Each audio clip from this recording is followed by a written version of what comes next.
Refit & Co, Refit & Co, Nicolas Venance, Refit & Co, une émission d'actunautique.com. Bonjour et bienvenue à vous sur Eco Yachting, un Eco Yachting en direct du pôle Refit de Canet-en-Roussillon. Je vous propose de rencontrer tout de suite son patron Pascal Ouradou pour nous parler de son besoin actuel de croissance. Pascal Ouradou, bonjour. Bonjour Nicolas. Alors Pascal Ouradou, on est à Canet-en-Roussillon sur la zone technique du port. Sur l'emplacement du pôle Refit, qui a un besoin de croissance qui est assez étonnant en ce moment eu égard à la situation du marché. Avant de nous parler de ce besoin de croissance, c'est quoi le Refit?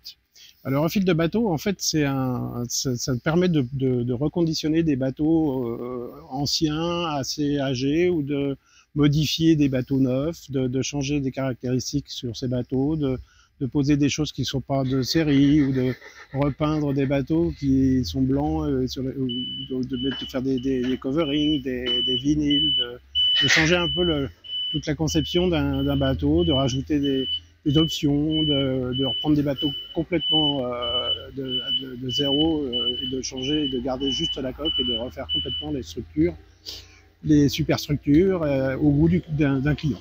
Quelque part, Pascal Ouradou, on pourrait dire que c'est de l'économie circulaire?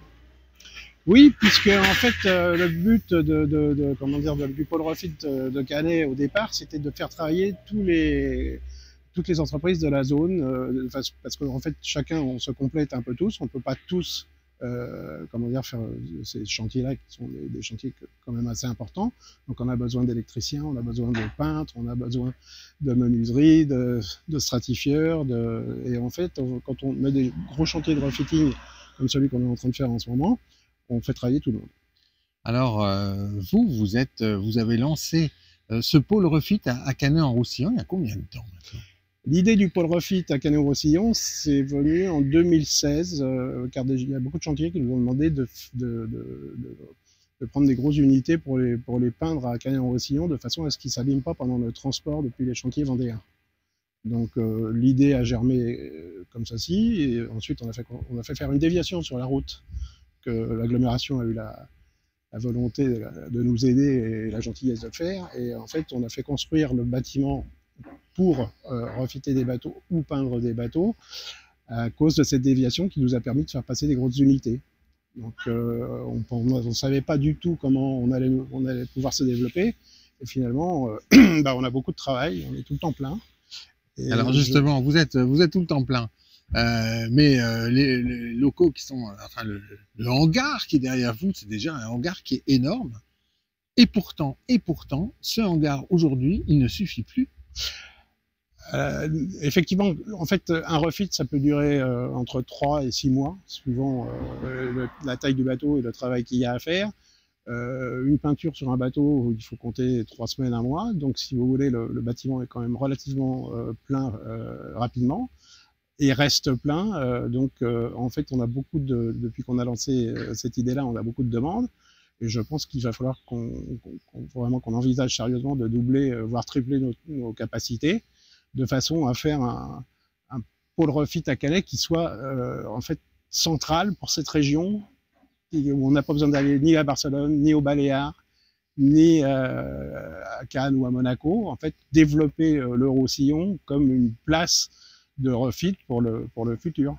Oui, parce que quand on regarde sur la carte de la Méditerranée, le pôle de Canet-en-Roussillon, il a quand même un emplacement qui est un emplacement de choix par rapport aux autres grands pôles de refit méditerranéens. Alors ce qui est bien, c'est qu'à Canet-en-Roussillon, il y a déjà un grand tirant d'eau. On peut arriver avec des gros bateaux qui ont des grandes quilles. On peut arriver avec des gros bateaux à moteur aussi qui ont des gros volumes. On peut passer par la route, puisqu'on a une déviation qui a été prévue pour passer des gros bateaux. On refit aussi des bateaux loft, c'est-à-dire qu'on change fait des modifications sur des bateaux qui sortent d'usine mais qui n'ont pas été optionnés. Donc pour nous, que ça soit par la route ou par la mer, c'est un port qui permet d'accueillir effectivement des grosses unités. On a des travel lifts qui nous permettent de sortir du bateau et de les amener dans le bâtiment. Oui, parce que ce qui est dingue, c'est que quand les portes s'ouvrent, c'est quasiment le travel lift qui rentre dans le hangar. En fait, nous, on a fait le bâtiment pour le travel lift du port de Canet.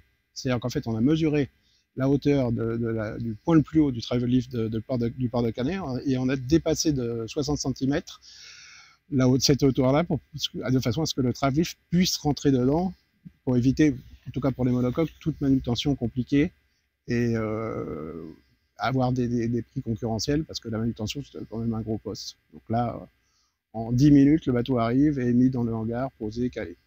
Avec une grande force sur Canet-en-Roussillon, c'est la richesse de l'offre de services des professionnels qui sont sur le pôle. Il y a quasiment tous les types de professionnels ici. Oui, il y a beaucoup de très bons professionnels sur le port de Canet, que ce soit de la pure électronique, à la climatisation, à la peinture.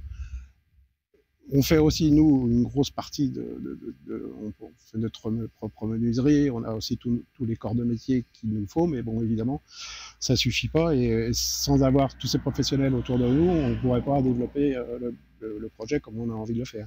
Donc, effectivement, on compte sur tout le monde pour pouvoir participer à cette aventure, en fait.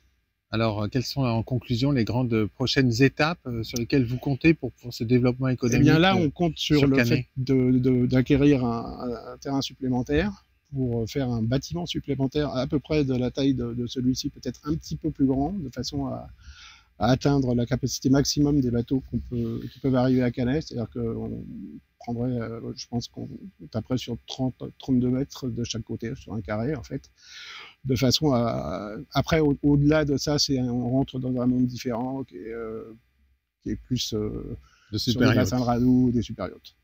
Mais là, pour l'instant, c'est notre projet de façon en fait à pouvoir proposer du volume, pas se contenter de 2 ou 3 bateaux à la fois, mais faire 5, 6, voire 7, 8 bateaux en même temps sur le port de Canet. En tout cas, c'est ce qu'on vous souhaite. Je reviendrai d'ici quelques mois pour voir comment avance le projet. Merci beaucoup, Pascal. Mais merci, Nicolas, de vous intéresser à nous. Voilà, puis moi, je vais vous quitter avec un gros plan sur ce bâtiment vraiment étonnant du pôle de refit de Canet-en-Roussillon. À très bientôt sur Refit & Co.